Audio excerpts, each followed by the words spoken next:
Congratulations on purchasing your Rambo bike. Here are a few things you should know before heading out on your first ride.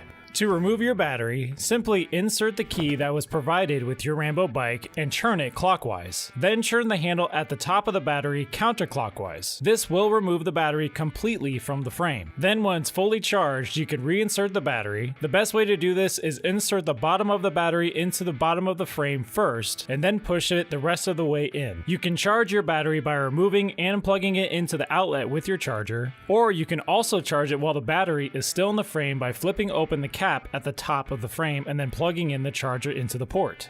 A few things to know about your battery is that it's a good practice to charge your battery after each ride, but do not leave it on the charger for more than 8 hours. If you're storing your bike for more than a few months, 70 to 80% charge is ideal. Storage long or short term should be in a dry space between 45 and 85 degrees Fahrenheit. Anything above or below is considered extreme and not healthy for your battery. Also, always be sure to remove your battery from your bike when you're transporting it outside your vehicle.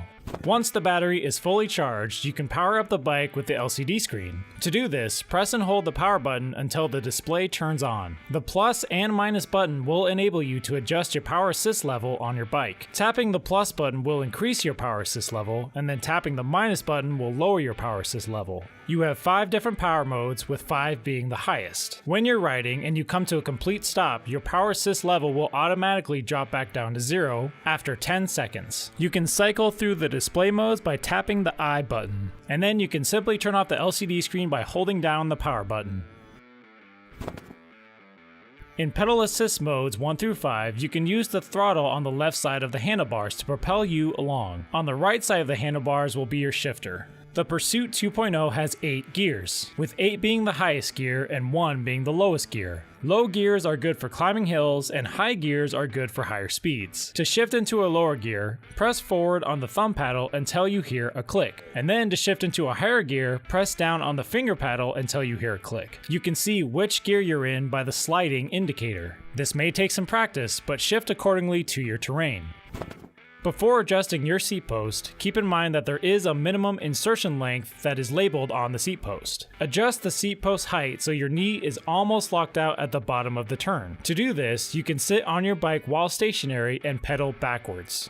To maximize comfort, you want to adjust your handlebars in a way that feels most natural and practical. This may require adjusting your handlebars with the provided Allen wrench. Loosen the bolts slightly and rotate the handlebars back and forth. Once you have a comfortable position, you can tighten them back down. Ideally, you want your wrists to be straight when touching the brakes. Not too high, not too low, and your elbows should be slightly bent when holding the handlebars. Before riding, you should always check your tire pressure. You may need to add more air. Ideal riding air pressures may vary depending on terrain, but 7 to 15 psi is a good pressure to stick with. Before going out on your first ride, it's a good idea to check and make sure all the bolts and adjustments are secured tightly to your bike from the initial assembly. We have organized a checklist that you can use to run through on your bike. We'll add a link in the description that you can use to download this checklist. The final thing to do on your Rambo bike is to have a good brake burn-in procedure. In a controlled and clean environment, preferably on pavement, get the bike up to a good speed of around 8 to 10 miles per hour. Firmly and evenly apply the front brake until the bike comes almost to a complete stop. Repeat this process 20 times for the front brake and then 20 times for the rear brake. This must be done separately to ensure a good brake burn-in. You are now ready to take out your Rambo bike on its first ride. Congratulations again on purchasing your Rambo bike.